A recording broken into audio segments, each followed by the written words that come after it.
Hello दोस्तों, ये जो क्लास 7 की पॉलिटी किताब है, टाइटल जो social and political life part 2, इसको हम लोग अब खत्म होने पे आ गए। हम लोग आखिरी चैप्टर आ गए हैं। आखिरी चैप्टर पे हम लोग इसको कंक्लूड करेंगे। थोड़ी बहुत और इक्वलिटी के बारे में बात होगी और फाइनली ये खत्म होगा। इसकी जो आप इस टेक्स्ट बुक के बाकी चैप्टर्स को देखना चाहते हैं तो मेरे चैनल अर्षित द्विवेदी के प्लेलिस्ट सेक्शन में जाइए। वहां पे आपको class 7 social and political life part 2 करके एक आपको प्लेलिस्ट मिल जाएगी। वहां पे जाके आप ये सारे चैप्टर देख सकते हैं। क्लास 6 से लेके 12 तक सभी के मैंने बनाए हैं।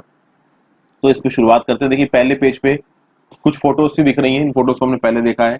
यहाँ कांता अपनी दोस्त से बात कर रही है। ये जेंट्स, ये जो मेड है घरों में, उनके बारे में बात हो रही है।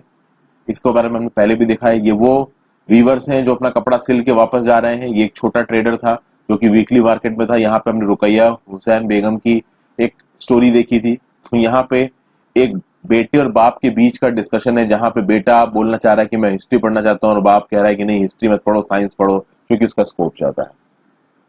ठीक है दोस्तों, तो स्ट्रगल्स ऑफ इक्वालिटी, जो इक्वालिटी के लिए स्ट्रगल चल रहे हैं उसकी बात होगी यहाँ पे। तो हमने कांता के बारे में पढ़ा, अंसारीज के बारे में पढ़ा, जिनसे कहा जाए कि भाई आप नाम बदल के घर रेंट ले लो, लेकिन अंसारीज ने मना कर दिया। मेलानी, स्वप्ना एक कॉटन फार्मर थी जिसको बहुत कम पैसा दिया उसके लोकल ट्रेडर ने। तो देखिए, ये वो सब लोग हैं जिनको किसी ना किसी तरीके से अनइक्वली ट्रीट किया गया है। कुछ के पास रिसोर्सेस नहीं थे जैसे स्वप्ना, कुछ के पास रिसोर्सेस थे जैसे अंसारी, सभी वो अनइक्वली ट्रीट किए जा रहे थे। तो भाई, इनइक्वालिटी की जब स्ट्रगल की बात आती है फ्रेंड्स, तो हमारी हिस्ट्री में ऐसे बहुत से एग्जाम्पल मिलेंगे हमको लोगों को जिन्होंने इनइक्वालिटी और इनजस्टिस के खिलाफ आवाज उठाई है। मतलब हर कोई इस इनइक्वालिटी इनजस्टिस से नहीं दबाया, कुछ लोगों ने इसके खिलाफ आवाज भी उठाई है। जैसे कि हमने रोजा पार्क्स के बारे में सुना था। रोजा पार्क एक अफ्रीकन अमेरिकन वुमेन थी। उस समय पे अमेरिका में जो ब्लैक पीपल थे उनके खिलाफ बहुत ज्यादा डिस्क्रिमिनेशन हो रहा था। एक बार रोजा पार्क शाम को घर से लौट रही थी काम करके। इन्होंने बस में अपनी सीट एक व्हाइट मैन को ऑफर नहीं की, क्योंकि उस समय की सिविल लॉ के हिसाब से इनको ऑफर करनी थी। उस चक्कर में एक पूरा का पूरा मोमेंट शुरू हुआ, जो एंड में जाके कहां पे खत्म हुआ कि भाई जो अफ्रीकन पीपल है उनको बराबर राइट्स दिए जाए अमेरिकन पीपल के। तो यहाँ पे जो इनइक्वालिटी है ना, कास्ट इनइक्वालिटी, जो आप इंडिया की सोसाइटी में एग्जिस्ट करती है, ये एक्चुअली एक इंडिया की सोसाइटी का यूनिक फिनोमिना नहीं है, पूरी दुनिया में किसी ना किसी फॉर्म में एग्जिस्ट करता है। जैसे कि यूएसए में ये रेसिज्म के फॉर्म में, ब्लैक्स के खिलाफ जो डिस्क्रिमिनेशन होता था उस फॉर्म में एग्जिस्ट करता था। तो हम लोग इस पूरी किताब में, जो क्लास 7 की सोशल एंड पॉलिटिकल लाइफ की किताब, इस पूरी किताब में लोगों को किस तरीके से इनइक्वालिटी झेलनी पड़ी है हमने यहाँ पे डिस्कस किया। अब जैसा कि मैं आपको पहले बता चुका हूं कि जो हमारा भारत का संविधान है उसने सारे हिंदुस्तानियों को बराबर बताया, सारे इंडियंस को बराबर बताया। सब इंडियंस लॉ के सामने सेम है।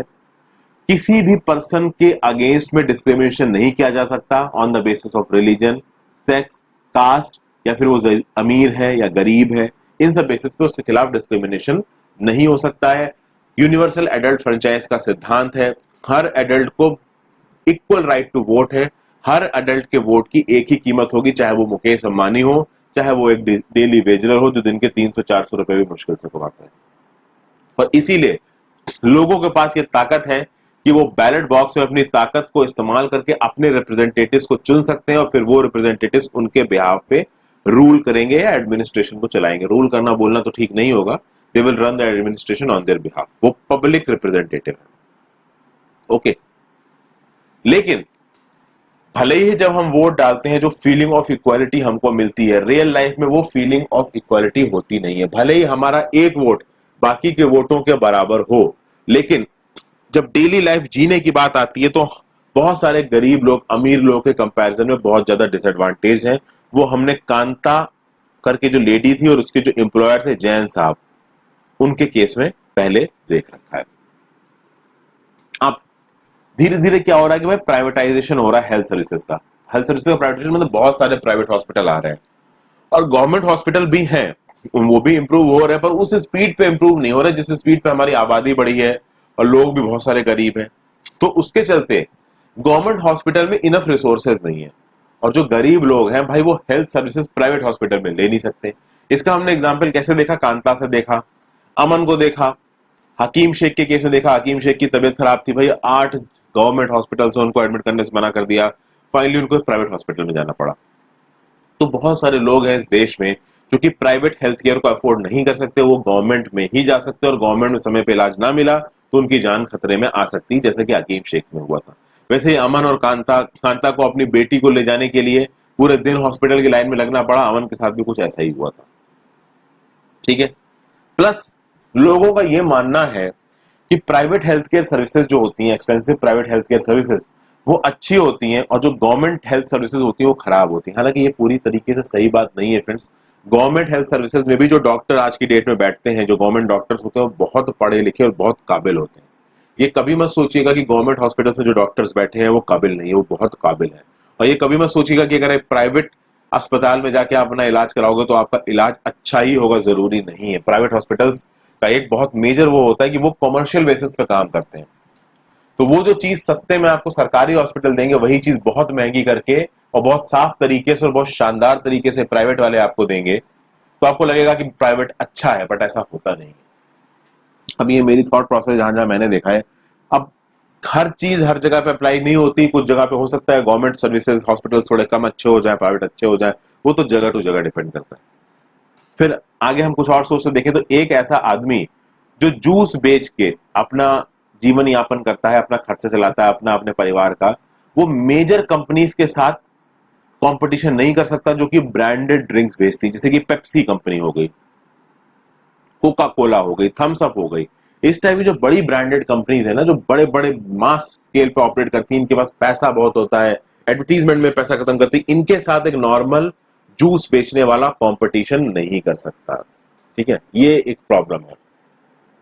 फिर देखिए फ्रेंड्स, स्वप्ना के पास कॉटन बेचने के लिए सफिशिएंट रिसोर्सेज नहीं थे, इसलिए उसने ट्रेडर से भारी ब्याज पे लोन लिया। मैंने कुछ कैलकुलेट करके बताया था कि 6 महीने अगर माने क्रॉप के ग्रो करने के टाइम को, तो लगभग उसने 40% का इंटरेस्ट पे किया। और चूंकि उसने ट्रेडर से भारी ब्याज पे उस पैसे को उठाया था, तो ट्रेडर ने उसके सामने शर्त रखी थी कि भाई तुम कॉटन अपना मेरे को बेचोगी, तो उसको अपना कॉटन कम दाम पे उस ट्रेडर को बेचना पड़ा। जैसे कि मैंने देखा था कि उसने अपना कॉटन ट्रेडर को 1500 रुपए में बेचा, अगर वो प्रॉपर कुरनूल के मार्केट में जाती तो वहां 1800 रुपए पर टन में बिकता, पर क्विंटल में बिकता, सॉरी। तो ये इस तरीके की प्रॉब्लम बहुत लोगों को उठानी पड़ती है। फिर इंडिया में हमने देखा friends, millions of domestic workers काम करती हैं, मेड्स, आपके घरों में भी कई बार मेड्स आती होंगी।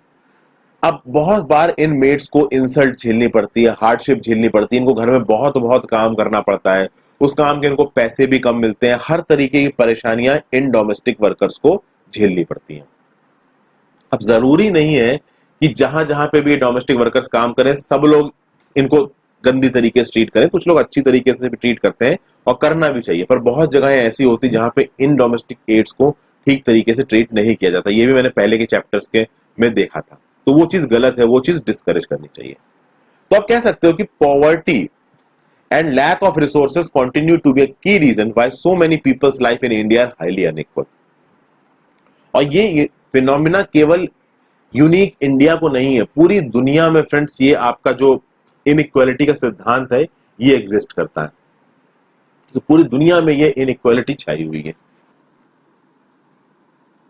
इस इनइक्वालिटी को समझने के लिए इंटरनेशनल लेवल पे एक चीज बनाई गई जिसको बोला जाता है गिनी कॉफिशिएंट। यहां देखिए फ्रेंड्स, गिनी कॉफिशिएंट 0 to 1 के लेवल में वेरी करता है, या फिर आप कह सकते हो कि 0% to 100% वेरी करता है। अगर किसी देश में या किसी जगह पे यह बोला जाता है कि भाई गिनी कॉफिशिएंट 0 है या 0% है, तो इसका मतलब यह होगा कि वहां पे परफेक्ट इक्वालिटी है, वहां पे जितने भी लोग हैं सबके पास बराबर बराबर पैसा है, बराबर बराबर रिसोर्सेज है। और वहीं पे अगर मान लीजिए कहीं पे इस गिनी कॉफिशिएंट को 1 बोला गया या 100% बोला गया, तो बोला जाएगा कि वहां पे परफेक्ट इनइक्वालिटी है। परफेक्ट इनइक्वालिटी का मतलब कि वहां पे सारी दौलत किसी एक पर्टिकुलर पर्सन के पास है, किसी एक पर्टिकुलर इंडिविजुअल के पास है, तो इसको आप बोलते हो गिनी कॉफिशिएंट। ठीक है, तो दुनिया भर में इनइक्वालिटी को मेजर करने के लिए गिनी कॉफिशिएंट का इस्तेमाल किया जाता है। ओके, 0 1 देख लिया आपने, 1 परफेक्ट इनइक्वालिटी, 0 परफेक्ट इक्वालिटी। एक सस्टेनेबल डेवलपमेंट गोल है नो पॉवर्टी, ये गोल नंबर 1 है। ये जितने भी सस्टेनेबल डेवलपमेंट गोल्स मैं आपको बताता जा रहा हूं दोस्तों, इनको लिख लीजिए। इनको आप मेंस के आंसर राइटिंग में भी कोट कर सकते हो, और यूपीएससी की जो प्रीलिम्स के एमसीक्यू आते हैं उसमें भी ये आपके सामने किसी एक फॉर्म या दूसरे फॉर्म में पूछे जा सकते हैं। ठीक है, तो हमने एक नई चीज देखी यहाँ पे गिनी कॉफिशिएंट, जो कि यहाँ पे नहीं दिखाया गया है। अब यहाँ पे हम अंसारीज की भी बात कर लेते हैं। अंसारीज कुछ ऐसे लोग थे जिनके पास रिसोर्सेस थे, तब भी उनके खिलाफ डिस्क्रिमिनेशन हुआ on the basis of their religion. उनके रिलीजन की वजह से उनको बहुत समय तक एक फ्लैट नहीं मिला। एंड में जब उनको फ्लैट मिला तो लगभग 1 महीना 1.5 महीना मिल गया। ज्यादातर लोग उनको फ्लैट नहीं दे रहे थे, क्यों? उनके रिलीजन की वजह से। उसी तरीके से ओम प्रकाश वाल्मीकि को उसकी कास्ट की वजह से उसके स्कूल के हेडमास्टर और बाकी लोगों ने परेशान किया, उससे स्कूल में सफाई करवाई, चूंकि वो दलित था उसको पढ़ने नहीं दिया जा रहा था, जमीन पे बैठाला जा रहा था। इस तरीके की चीजें हमको देखने को मिल रही है। तो आप समझ सकते हैं कि हमारी सोसाइटी में किस हद तक ये इनइक्वालिटी इम्बेड हो चुकी है, और कोई बहुत अच्छी बात नहीं है, बहुत बुरी बात है। फिर हमने देखा फ्रेंड्स कि अगर अपने घरों की बात कर लें तो घरों में जो हमारे घर की लेडीज होती हैं, उन लेडीज के काम को कम वैल्यू दिया जाती है, उनके खिलाफ बहुत सारा डिस्क्रिमिनेशन किया जाता है। ये सोचा जाता है कि हमारी घर के लेडीज जो काम कर रही है वो तो किसी वैल्यू का ही नहीं है, और वहीं पे जो मेन पैसा कमा के ला रहे हैं वो बहुत ज्यादा वैल्यू का। ये भी बिल्कुल गलत है।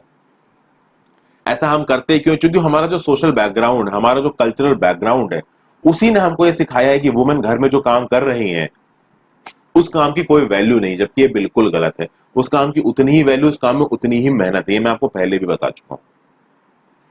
तो यहां पे देखिए बोल्ड में लिखा हुआ, discrimination on the basis of a person's religion, caste and sex is another significant factor for why people are treated unequally in India. यानी रिलीजन के बेसिस पे जैसे कि अंसारी, कास्ट पे बेसिस पे जैसे कि ओम प्रकाश वाल्मीकि, और सेक्स के बेसिस पे जैसे कि आपके घर में जो लेडीज होती हैं, आपकी मम्मी होती हैं, बहनें होती हैं। कितनी बार ऐसा होता है कि आपकी बहनों को अच्छी एजुकेशन नहीं दी जाती है और लड़कों को अच्छी अच्छी जगहों पे महंगे कॉलेज में पढ़ने के लिए बेचा जाता है। ये बहुत नॉर्मल बात है, ठीक है। अब 2011 के सेंसस डाटा यहाँ पे बगल में चीजें लिख रखी। देखिए बहुत सारी एक्सरसाइजेस भी हैं इन चैप्टर्स में, बट एक्सरसाइजेस को मैं डिस्कस नहीं कर रहा हूँ, क्योंकि एक्सरसाइजेस आपके लिए हैं। आप खुद इनके हिसाब से आंसर निकालने की कोशिश कीजिए। जो चीज बहुत ज्यादा जरूरी है, आपको समझने में प्रॉब्लम हो सकती है, उसको मैं आपको बता रहा हूँ। अब 2011 के सेंसस के डाटा में बताया गया कि वुमेन 48.5% है पूरी आबादी के, मुस्लिम्स 14.2% है पूरी आबादी के, एससी 16.6% है पूरी आबादी के, एसटी 8.6% है पूरी आबादी के। अब मैं आपको ये क्यों बता रहा हूं? देखिए वुमेन्स मेजॉरिटी पार्ट है, लगभग 49%, मुस्लिम 14.2, एससी 16.6, एसटी 8.6, और इन सब के खिलाफ डिस्क्रिमिनेशन हो रहा है। तो आप देख रहे हो कि देश के एक बहुत मेजर जनता के खिलाफ आपका डिस्क्रिमिनेशन हो रहा है। वो अलग बात है कि इन मुस्लिम्स एससी एसटी में बहुत सारी वुमेन भी होंगी, तो बहुत सारा ओवरलैपिंग भी हो रहा होगा, बट हमको यहाँ पे साफ साफ नजर आ रहा है कि देश के 50% से ज्यादा जनता के अगेंस्ट डिस्क्रिमिनेशन हो रहा है, जो कि बहुत गलत है, या देश को अंदर से कमजोर करने वाली ही बात है। अब देखिए कभी कभी ऐसा होता है कि पॉवर्टी के चक्कर में आपके खिलाफ डिस्क्रिमिनेशन हुआ, फिर आपको रिस्पेक्ट नहीं दी गई, डिग्निटी नहीं दी गई। ये रिस्पेक्ट आपको, डिग्निटी हो सकता है कास्ट के बेसिस पे ना दी गई हो सकता है रिलीजन के बेसिस पे ना दी गई हो। कभी कभी ये पॉवर्टी और lack of dignity due to caste and religion कुछ इस तरीके से हमारे सामने आता है कि हमको पता ही नहीं चल रहा था है कि हमारे खिलाफ जो डिस्क्रिमिनेशन हो रहा है वो इसलिए हो रहा है कि हमारे पास पैसे नहीं है, या इसलिए हो रहा है कि भाई हमारा रिलीजन या कास्ट दूसरा है। तो इस तरीके की चीजें इंडियन सोसाइटी में एग्जिस्ट करती हैं। पहले हमने एक स्टैट्स के थ्रू भी देखा था कि कैसे दलित, आदिवासी और मुस्लिम गर्ल्स को स्कूल से जल्दी बाहर निकलना पड़ता है। ना केवल दलित, आदिवासी, मुस्लिम गर्ल्स को, इनके बॉयज भी लार्ज नंबर्स में ड्रॉप आउट करते हैं। और ये हो क्यों रहा है? क्योंकि पॉवर्टी, गरीबी है, सोशल डिस्क्रिमिनेशन है, गुड स्कूल फैसिलिटीज भी नहीं है बहुत सारी कम्युनिटीज के लिए, या तो स्पेशल स्कूल्स बना दिए जाते हैं तो भी चीजें होती। तो इस तरीके की चीजें हमारे सामने देखने को मिल रही हैं। अब स्ट्रगल देखेंगे इक्वालिटी के लिए।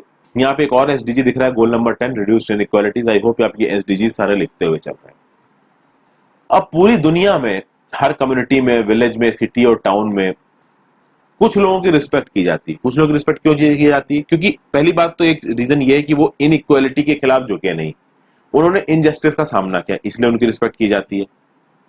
दूसरा, वो लोगों की मदद करते हैं, दूसरे लोगों को डिग्निटी से मानते हैं, उनको इज्जत देते हैं। तो जब वो दूसरे लोगों को इज्जत देते हैं तो बदले में उनको भी इज्जत मिलती है। इसलिए कुछ लोगों को हमेशा से ट्रस्टेड माना गया है, भरोसेमंद माना गया है, और बहुत सारे लोग अपनी परेशानियों को सॉल्व करने के लिए उन लोगों के पास जाते हैं। तो आप कह सकते हो कि कुछ ऐसे लोग हैं जो अपनी इन अच्छी आदतों की वजह से एक बहुत बड़े नंबर को रिप्रेजेंट करते हैं, और कभी कभी वो एक पर्टिकुलर इश्यू ऑफ इनइक्वालिटी को भी एड्रेस करते हैं। और इंडिया में जब से आजादी हुई, और इवन आजादी से पहले ऐसे लोग हमेशा से आते रहे। तो in India there are several struggles in which people have come together to fight for issues that they believe are important. Chapter 5 में हमने बात की थी कैसे वुमेन्स मूवमेंट की मदद से वुमेन की आप कह सकते हैं हालातों को सुधारा गया है। अभी इस चैप्टर में हम लोग एक और संघ के बारे में बात करेंगे, इसका नाम है तवा मत्स्य संघ। ये मध्य प्रदेश में एक्टिव था, ठीक है। इसमें क्या हुआ इसके बारे में हम लोग देखेंगे अभी आगे। तवा मत्स्य संघ पे पूरी केस स्टडी है इस चैप्टर में, कैसे इस जगह के लोगों ने अपने राइट्स के लिए वो लड़े और जीते भी। फिर ऐसे बहुत सारे स्ट्रगल आपको बहुत अलग अलग कम्युनिटीज में मिल जाएंगे, जैसे बीड़ी बनाने वाले कारखानों में जो बीड़ी वर्कर्स के आप कह सकते हो कि ग्रुप्स बन जाते हैं, फिशर फोक मछली पकड़ने वालों के, फिर जो एग्रीकल्चरल लेबरर्स होते हैं उनके, स्लम डॉलर्स के, हर ग्रुप अपने हिसाब से ग्रुपिंग बना रहा है, अपने एक लीडर को चुन रहा है और वो जस्टिस के लिए लड़ रहे हैं लगातार। कभी कभी अपने आप को स्ट्रांग करने के लिए लोग कोऑपरेटिव्स बनाते हैं, कोऑपरेटिव्स जैसे कि वीवर कोऑपरेटिव, एक कॉपटेक्स नाम की संस्था का मैंने जिक्र किया था अपने पिछले चैप्टर में, आपने नहीं देखा है तो जाके देखिए, थोड़ा और समझ में आएगा। मेन चीज यहाँ पे क्या है, तवा मत्स्य संघ। तवा मत्स्य संघ को समझते हैं। देखिए जब कभी भी फ्रेंड्स कहीं पे डैम बनता है, बड़े बड़े डैम्स बनते हैं, तो उस चक्कर में उस डैम के आसपास के जो बहुत सारे गांव होते हैं ना, जो बहुत सारे गांव होते हैं वो डूब जाते हैं, बहुत सारे पेड़ों को काट दिया जाता है ताकि उस जगह पे पानी भर सके, तो बहुत सारे विलेज उखड़ जाते हैं। उस चक्कर में भैया हजारों की तादाद में लोगों को वहां से हटा दिया जाता है, पूरे के पूरे विलेज को रिलोकेट कर दिया जाता है। ये देखिए यहाँ पे ये तवा रिवर का रिजर्वायर है। एक और फोटो मैं आपको दिखाना चाहता हूं, ये देखिए एक फोटो है यहाँ पे देखिए, this photo is of submergence और caused by the Tehri dam in Uttarakhand. The old Tehri town and 100 villages, some totally and some partially, were submerged by this dam. Nearly 1 lakh people were displaced. तो होता क्या है कि जब एक डैम बनता है तो उस डैम में पानी स्टोर करने के लिए बहुत बड़ा एरिया चाहिए, ठीक है, और ऑब्वियसली बात है वहां पे हाइड्रो पावर प्लांट बनेगा तो उसके लिए भी एक अच्छा खासा एरिया चाहिए। उस चक्कर में भाई गांव के गांव हटा दिए जाते, जंगल के जंगल साफ हो जाते। जब ये टेहरी डैम बना था ना, मैं कई दिन देहरादून में रहा था, तो वहां पे बहुत सारे लोग थे जो इससे इफेक्ट हुए थे। वो कहते थे जब ये डैम बन रहा था, जब गांव साफ किए जा रहे थे, लोग रो रो के छोड़ के जा रहे थे गांव को, क्योंकि हमेशा के लिए उनका घर जा रहा था, क्योंकि ये घर उनका परमानेंटली सबमर्ज हो जाएगा डैम के पानी में। तो इस तरीके के दृश्य देखने को मिलते हैं जब डैम्स बनते हैं। ओके, और पहले के समय पे, अब तो क्या है कि भाई आप कह सकते हो इन्वायरमेंटल इंपैक्ट असेसमेंट कराते हैं, सोशल आपके बहुत सारे सर्वेज होते हैं जिससे पता करते हैं कि भाई लोगों को प्रॉपर तरीके से चीजें मिल पा रही कि नहीं मिल पा रही। पहले के समय में तो इनजस्टिस बहुत ज्यादा था, तो जब डैम बनते थे तो लोग बेचारों को हटा दिया जाता था, उनको चीजें मिलती भी नहीं थी ढंग से। अब थोड़ी इंप्रूव हो रही है, अभी भी पूरी तरीके से इंप्रूव नहीं हुई, बट फिर भी इंप्रूव हो रही है। तो जिन लोगों को हटाया जाता है इन जगहों से, जब नए डैम बनते हैं, इनके घर चले जाते हैं, इनकी लाइवलीहुड चली जाती है, ज्यादातर ये लोग पुअर होते हैं। अब ये लोग जब इन जगहों से हट जाएंगे, अपने इन्वायरमेंट में रह रहे थे, अपनी जगहों पे रह रहे थे, वहां से जब इनको निकाल दिया गया तो अब ये जाएं कहां? तो ज्यादातर लोग भाई अर्बन एरियाज में जाते हैं, क्योंकि इनका लाइवलीहुड छिन गया होता है, तो ये सोचते हैं कि चलो भाई किसी शहर में चलते हैं, शहर में डेली मजदूर की तरह काम मिल जाएगा, कुछ गुजर बसर हो जाएगी। जब ये शहर बसते हैं तो पहुंचे कहां, ले रहे क्या? तो वहां पे फिर ये स्लम्स में रहने लगते हैं, चॉल्स में रहने लगते हैं, सस्ती सस्ती। वो चॉल्स बहुत गंदी होती हैं, स्लम्स बहुत गंदे होते हैं, बहुत कॉम्पैक्ट और डेंस सेटलमेंट्स होते हैं। ये इतनी गंदी गंदी जगहों पे जाके रहते हैं। अगर आप स्लम का नजारा देखना चाहो तो देखिए कुछ ऐसा दिखता है स्लम। ये देखिए, ये एक स्लम की फोटो है, यहाँ पे लोग इसमें रहते हैं, इस डेंस सेटलमेंट में इतनी गंदी जगहों पे लोग रहते हैं। आप समझ सकते हैं वो लोग कैसे रहते होंगे। कभी अगर आपने ध्यान दिया हो, कभी अगर आप मुंबई आए हो और मुंबई से आपने प्लेन से लैंड किया हो, तो लैंड करते वक्त जब आप मुंबई में लैंड कर रहे होते हैं तो उस समय पे नीचे की तरफ देखिए आपको स्लम्स नजर आएंगे। मुंबई एयरपोर्ट के आसपास का जो पूरा इलाका है ना, पूरा पूरा स्लम से घिरा हुआ है। तो इस तरीके की जगह पे लोग जाके रहते हैं। तो जो भाई अपने ठंडी ठंडी जगह पे अपने गांव में इतने आराम से रह रहे थे, डैम बनाने के चक्कर में उनको उखाड़ दिया गया, उनकी लाइवलीहुड डिस्टर्ब हुई, उनका घर गया, उनका काम डिस्टर्ब हुआ, उनके बच्चों की स्कूलिंग डिस्टर्ब हुई, सब कुछ डिस्टर्ब हो गया। और बात ये होती है फ्रेंड्स कि जब इन लोगों का डिस्प्लेसमेंट होता है, पूरी की पूरी कम्युनिटीज का डिस्प्लेसमेंट होता है, तो भाई प्रॉब्लम इन लोगों के लिए बहुत ज्यादा हो जाती है। अब देखिए, ये रिजर्वायर है तवा रिवर का। तवा रिवर अभी बताता हूं, ये जो तवा मत्स्य संघ है उससे रिलेटेड है। पहले ये जो पानी आपको दिख रहा है ना रिजर्वायर का, यहाँ पे लोग रहा करते थे, अब यहाँ पानी भर गया है। जब डैम बनता है ना, डैम बहुत बड़ा होता है, बहुत गहरा होता है। पहले वहां पे जमीन होती है जहां पे लोग रह रहे होते हैं, भाई एग्रीकल्चर के लिए लैंड होता है, फॉरेस्ट होती है। जब डैम आता है सब कुछ डूब जाता है, ठीक है। अब क्या होता है कि जब डैम बनते हैं तो ऑब्वियसली बात है उसके खिलाफ बहुत सारा आप कह सकते हैं कि बवाल भी होता है। लोग आके उस डैम के बनने की प्रक्रिया को रोकते हैं, बहुत सारा प्रोटेस्ट होता है, बहुत सारे ऐसे लोग होते हैं, ऑर्गेनाइजेशन होते हैं जो इस बात के लिए लड़ते हैं कि अगर आप लोगों को डिस्प्लेस कर रहे हो तो भाई उन लोगों को कुछ अच्छे राइट्स भी प्रोवाइड करवाइए। तो यहां पे हम लोग ऐसे ही एक संघ के बारे में बात करेंगे। एक तवा मत्स्य संघ बना था। This was a federation of the fisher workers cooperatives. ये ऑर्गेनाइजेशन क्या कर रहा था कि भाई सतपुरा फॉरेस्ट में जो फॉरेस्ट ड्वेलर्स रहते थे, इस तवा रिजर्वायर के बनने की वजह से जब वो अपनी जगह से डिस्प्लेस हो गए, डिस्प्लेस होने के बाद उन्होंने अपने राइट्स के लिए एक लड़ाई शुरू हुई। होता है क्या, आप शुरू से देखते हैं। महादोई हिल्स हैं छिंदवाड़ा रीजन में। ये आपका देखिए, इसको मैप में दिखाता हूं तो थोड़ा आपको ज्यादा दिखेगा। इस मैप के बिल्कुल बीच में देखिए जो सतपुड़ा रेंजेस आपको दिख रही है ना, सतपुड़ा रीजन के साउथ में है ये महादेव हिल्स। ध्यान से देखिए, आपको दिख जाएगा। सतपुड़ा रेंज के साउथ में विंध्या रेंज दिख रही है, विंध्या के साउथ में सतपुड़ा दिख रही है, सतपुड़ा के साथ में आपको ये महादेव रेंज मिल जाएगी। तो इन महादेव हिल्स में तवा नाम की नदी बहती है, ठीक है। अब ये तवा नाम की नदी बहती है बैतूल के थ्रू और फाइनली ये होशंगाबाद में जाके नर्मदा से मिल जाती है। तो 1958 में एक डैम बनाने की शुरुआत हुई, जिसको आप बोलते हो तवा डैम। ये तवा डैम बनके तैयार हो गया 1978 में, जिसके चलते बहुत सारा एग्रीकल्चरल लैंड, फॉरेस्ट लैंड डूब गया। अब यहाँ पे बहुत सारे फॉरेस्ट ड्वेलर्स रहते थे जो कि इन जंगलों में रहा करते थे, वो सब कुछ डिस्प्लेस हो गए, क्योंकि जहां पे वो रहते थे वो तो पानी में डूब गया। तो जब वो पानी में डूब गया तो रिजर्वायर के आसपास की जो जगह बची वहां पे ये लोग रहने लगे। और जब रिजर्वायर बना तो बिल्कुल से पानी आ गया वहां पे। पहले सपाट जमीन थी, अब पानी पानी वहां बह रहा है। तो जब पानी आ गया वहां पे तो इन लोगों ने सोचा कि चलो भैया फिशिंग करते हैं। अब पानी आ गया है, हमारी जमीन थी, यहीं पे फिशिंग करके फिश पकड़ के हम लोग अपना खर्चा पानी चलाते हैं। ये चीज इन्होंने सोची और इस फिशेस को पकड़ के बहुत कम कमाते थे। प्रॉब्लम कब शुरू हुई? प्रॉब्लम ये शुरू हुई कि 1994 ने गवर्नमेंट ने क्या बोला कि भैया तवा रिजर्वायर में मछलियां पकड़ने का कॉन्ट्रैक्ट प्राइवेट कॉन्ट्रैक्टर्स को दे दिया गया। और जब ये प्राइवेट कॉन्ट्रैक्टर्स मछलियां पकड़ने आए तो उन्होंने वहां के लोकल लोगों को दूर भगाना शुरू कर दिया। वो जो लोग जो वहां पे हमेशा से रह रहे थे, वो फॉरेस्ट ड्वेलर्स, जो बाद में इन मछलियों को पकड़ के अपना गुजर बसर करने लगे, तो उनको बाहर निकालने लगे। अब इन लोगों को गुस्सा है, इन लोगों ने बोला ये तो हमारी जमीन है, पहली बात तो आपने डैम बना के हमारी जमीन छीनी, उसके बाद उस डैम के अंदर से भी हमको फिशिंग आप नहीं करने दे रहे हो। इन कॉन्ट्रैक्टर से इन विलेजर्स का बवाल शुरू हुआ। इन कॉन्ट्रैक्टर्स ने बाहर से गुंडे बुला के इन विलेजर्स को भगाना शुरू कर दिया। अब इन विलेजर्स को समझ में आया कि भाई ऐसे तो काम नहीं चलेगा, हमको एकजुट होना पड़ेगा। एकजुट होके उन्होंने एक ऑर्गेनाइजेशन बनाया, तवा मत्स्य संघ, जिसका काम था कि भैया हमको हमारे राइट्स दो, फिशिंग के जो राइट्स रहे हमारे वो हमें मिलने चाहिए। पर इन्होंने रैली ऑर्गेनाइज करनी शुरू की, चक्का जाम कर दिया, ठीक है। क्यों? ताकि लोगों की तरफ ये दिमाग में ये बात जाए कि भाई ये जगह हमारी है, हमें यहाँ पे फिशिंग राइट्स मिलने चाहिए। देखिए ये उस समय की एक फोटो है जब वहां के लोग चक्का जाम कर रहे हैं कि भैया हमें हमारे फिशिंग राइट्स दो। जब ये प्रोटेस्ट ज्यादा बढ़ गए तो भाई गवर्नमेंट को लगा कि भैया प्रोटेस्ट बढ़ रहे हैं, तो गवर्नमेंट ने बिठाई एक कमेटी इस इश्यू को एड्रेस करने के लिए। कमिटी ने रिकमेंड किया कि भाई इन फिशिंग राइट्स को इन विलेजर्स को वापस कर दीजिए। इन विलेजर्स को आप ये फिशिंग राइट नहीं देंगे तो काफी बवाल होगा, क्योंकि इनके पास खान पीन और अपना गुजारा चलाने का कोई और तरीका है नहीं।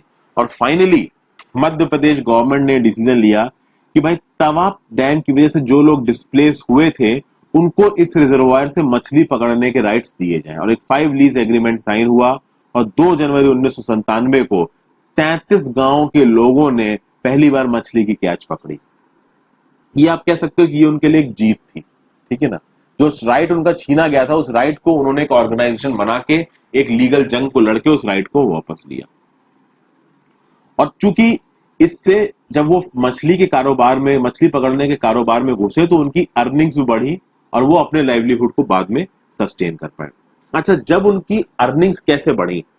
उन्होंने फ्रेंड्स जब मछलियों की कैच पकड़नी शुरू की ना, उन्होंने एक चीज करी कि उन्होंने मछली के मार्केट में पहुंचने के लिए बीच के जो ट्रेडर्स होते हैं, दलाल होते हैं, मर्चेंट्स होते हैं, उन्होंने हटा दिया। उन्होंने अपना खुद का कोऑपरेटिव बनाया।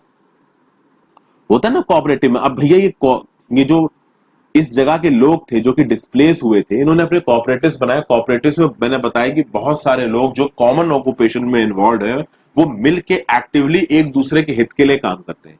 तो जो कोऑपरेटिव्स बनते हैं, तो कोऑपरेटिव्स में आप क्या करोगे कि भाई मछलियां पकड़ी जाएंगी, फिर मछलियों को सही समय पे मार्केट में पहुंचाया जाए, ये कुछ लोगों का काम होगा। मार्केट में पहले ही उनको वहां पे बेचने का जुगाड़ हो, एक अच्छे प्राइस का बंदोबस्त, अच्छे प्राइस से मछलियां बिक सके, इस चीज का जुगाड़ हो। तो कोऑपरेटिव जब मिल के काम करता है तो पूरी सप्लाई चेन को वो क्रिएट कर पाता है, जिसमें जो मिडिल मैन होते हैं वो इन लोगों का फिर फायदा नहीं उठा पाते। इसलिए कोऑपरेटिव से बहुत फायदा हुआ यहाँ के लोगों को, और उनकी जो इनकम थी वो 3 गुना बढ़ी। फिर जब इन्हीं फिश वर्कर्स को मान लीजिए नेट खरीदने के लिए, फिशिंग नेट्स को खरीदने के लिए या फिर कुछ और चीजों को खरीदने के लिए पैसों की जरूरत पड़ी, तो इन्हीं कोऑपरेटिव से उनको लोन भी मिला। कोऑपरेटिव मैंने आपको पहले बताया कि नो प्रॉफिट और नो लॉस के बेसिस पे ऑपरेट करते हैं, ठीक है।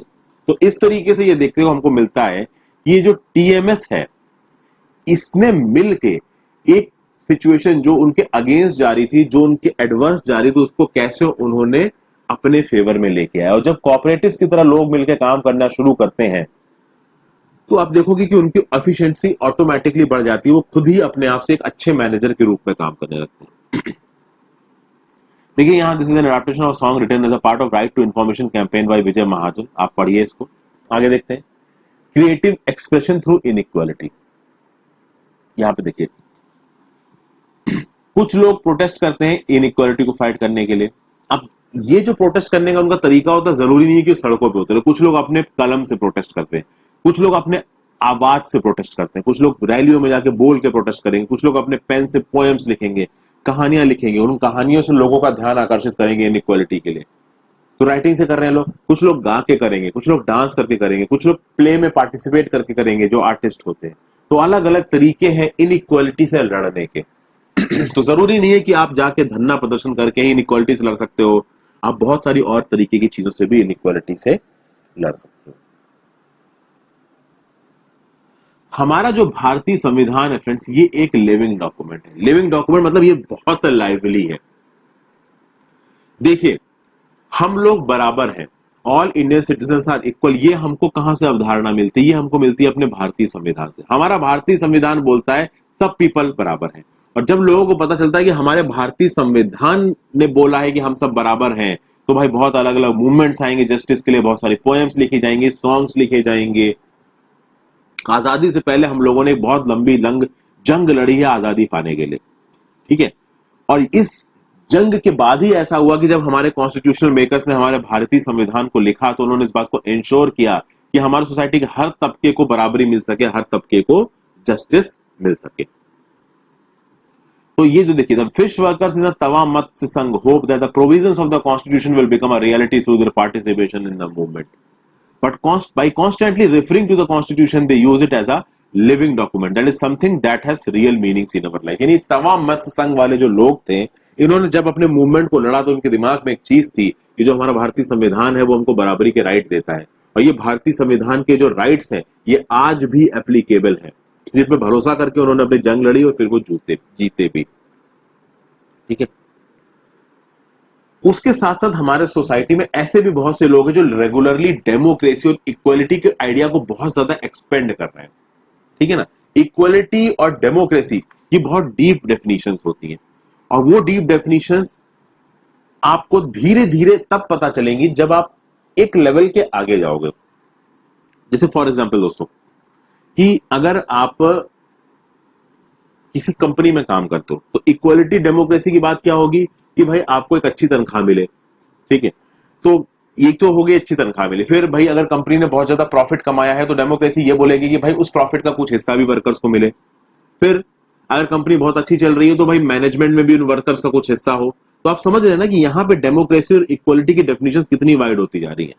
यानी यहाँ पे जो कंपनी के ओनर्स हैं, उन ओनर्स की वैल्यू थोड़ी थोड़ी कम हो रही है, जो वर्कर्स है उनकी वैल्यू थोड़ी थोड़ी बढ़ रही है। यानी रियलिटी में तो ऐसा नहीं होता है हमारे यहाँ पे, बट फिर भी अगर आप प्रॉपर डेमोक्रेसी इक्वलिटी की बात करोगे तो कुछ ऐसी चीजें होनी चाहिए कि रेगुलरली आप जहां पे इन्वॉल्व हो वहां पे सब लोग बराबर होते जाएं धीरे धीरे करके। यानी इक्वलिटी और डेमोक्रेसी की डेफिनेशंस को एक्सपेंड करने के लिए लगातार काम चल रहा है।